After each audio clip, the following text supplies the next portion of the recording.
આજે આપણે એક બહુ જ સુંદર વિષય પર વાત કરવાના છીએ. જીવન વિદ્યામાંથી આવેલો એક એવો વિચાર જે આપણા જીવનને અને ખાસ કરીને આપણા સંબંધોને વધુ સારા બનાવી શકે છે. ચાલો એક સવાલથી શરૂઆત કરીએ. જરા આંખ બંધ કરીને વિચારો.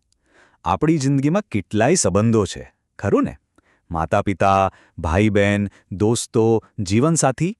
શું એમાંથી એક પણ સંબંધ એવો છે જેમાં ક્યારેય કોઈ ફરિયાદ, કોઈ ગિલો-શિકવો ન રહ્યો હોય? અઘરો સવાલ છે નહીં? મોટા ભાગે આપણા સંબંધોમાં થોડું ઘણું ઘર્ષણ તો રહે જ છે, પણ આ દર્શનમાં એના મૂળ સુધી પહોંચવા માટે એક બહુ જ સરળ સૂત્ર આપેલું છે. અને એ સૂત્રનો મુખ્ય શબ્દ છે નિર્વિરોધીતા. આનો મતલબ શું? સિમ્પલ ભાષામાં કહીએ તો વિરોધ વગરની સ્થિતિ. કોઈ વ્યક્તિ કે પરિસ્થિતિ માટે આપણા મનની અંદર કોઈ સંઘર્ષ જ ન હોય. એવું નહીં કે આપણે બધી વાતમાં હામાં હા મિલાવીએ પણ અંદરથી કોઈ ખેંચતાણ ન હોય. જો આ કેટલું સરળ છતાં કેટલું ગહન સૂત્ર છે. જ્યાં પણ આપણા મનમાં વિરોધનો ભાવ જાગે છે, સમજી લો કે દુઃખ પાક્કું છે. અને જે ક્ષણે એ વિરોધ શમી જાય છે, ત્યાં નિર્વિરોધિતા આવે છે. અને નિર્વિરોધિતા એટલે જ સુખ. હવે મનમાં સવાલ થાય કે આ નિર્વિરોધિતાની સ્થિતિમાં પહોંચવું તો બહુ અઘરું છે. પણ સમજવા જેવી વાત એ છે કે આ કોઈ આપણી કમી નથી. આ તો માનવ વિકાસનો એક સ્વાભાવિક ક્રમ છે, એક યાત્રા છે. આપણે બધા આ યાત્રામાંથી પસાર થઈએ છીએ. જુઓ, શરૂઆતમાં આપણું જીવન રૂચિમૂલક હોય છે. એટલે કે ખાવા-પીવાની, પહેરવા-ઓઢવાની મજામાં જ સુખ શોધીએ છીએ. પણ ધીમે ધીમે આપણે મૂલ્યમૂલક જીવન તરફ આગળ વધીએ છીએ, જ્યાં આપણને વિશ્વાસ, સન્માન, સ્નેહ જેવી બાબતોમાં સાચું સુખ મળવા લાગે છે. અને અંતે લક્ષ્યમૂલક જીવન આવે છે, જ્યાં આપણી સમજણ પૂરી રીતે વિકસિત થઈ જાય છે. અને યાદ રાખજો, આ એક યાત્રા છે, કોઈ ફાઇનલ ડેસ્ટિનેશન નથી.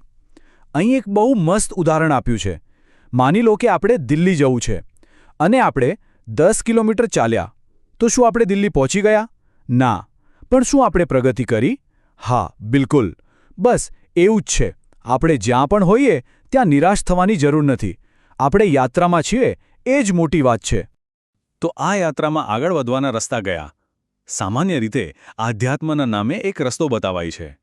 પણ અહીં આપણે બે અલગ અલગ રસ્તાઓની વાત કરીશું. એક છે દમનનો માર્ગ અને બીજો છે વિજયનો માર્ગ. આ બે રસ્તા વચ્ચેનો ફરક સમજવા જેવો છે. જુઓ, દમનનો માર્ગ શું છે? એમાં પોતાની ઈચ્છાઓને દબાવી દેવાની વાત છે. આનો હેતુ પોતાના દુઃખમાંથી મુક્તિ મેળવવાનો છે. પણ વિજયનો માર્ગ આનાથી બિલકુલ અલગ છે. એ સમજણ અને ડાહપણ વધારવાની વાત કરે છે. એનો હેતુ ફક્ત પોતાનું નહીં પણ સર્વશુભ એટલે કે બધાનું ભલું કરવાનો છે. એક રસ્તો દુઃખથી ભાગવાનો છે, તો બીજો આનંદથી જીવવાનો છે. અને જે વિજયના માર્ગે ચાલે છે એ બીજા માટે પણ પ્રેરણા બને છે. ચાલો હવે થોડી થિયરીમાંથી બહાર આવીને પ્રેક્ટિકલ વાત કરીએ. રોજિંદા જીવનમાં આ નિર્વિરોધિતાને કેવી રીતે અપનાવી શકાય? આ માટે અહીં કેટલાક બહુ જ સરસ કિસ્સાઓ છે. તમને પેલો ફેમસ ડાયલોગ તો યાદ જ હશે, પુષ્પા ઝુકેગા નહીં. બસ આપણા સંબંધોમાં પણ આવું જ થાય છે. બે લોકો પોતપોતાના અહંકારમાં અક્કડ ઊભા રહે છે. હું નહીં ઝૂકું. પરિણામ? બંને દુઃખી, બંને પોતાની જગ્યાએ સંઘર્ષ કરતા રહે છે. અને આપણે શું માનીએ છીએ કે આપણે ઝૂકીશું નહીં તો આપણો અહંકાર બચી જશે, આપણી ઇજ્જત રહેશે. પણ હકીકતમાં જ્યારે આપણે સામેવાળા તરફ પહેલ કરવાનો ઇનકાર કરીએ છીએ ત્યારે આપણે અજાણતા જ દુઃખી રહેવાનો વિકલ્પ પસંદ કરી રહ્યા હોઈએ છીએ. હવે આનાથી એકદમ વિપરીત ઉદાહરણ જોઈએ.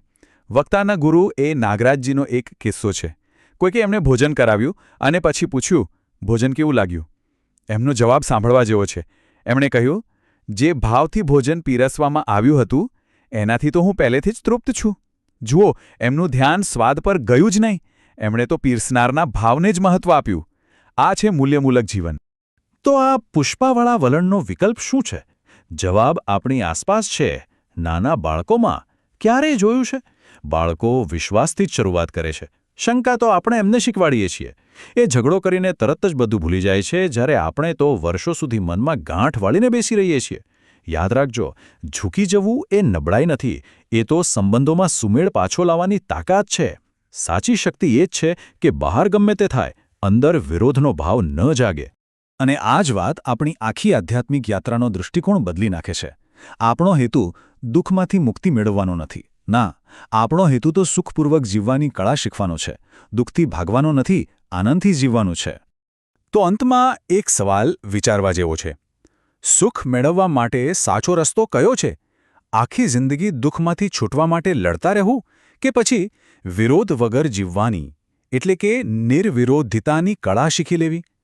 કદાચ આપણી લડાઈ બહાર કોઈની સાથે છે જ નહીં, આપણી ખરી લડાઈ તો આપણી અંદર રહેલા વિરોધ સાથે છે, અને એના પર વિજય મેળવવો એ જ સાચો વિજય છે.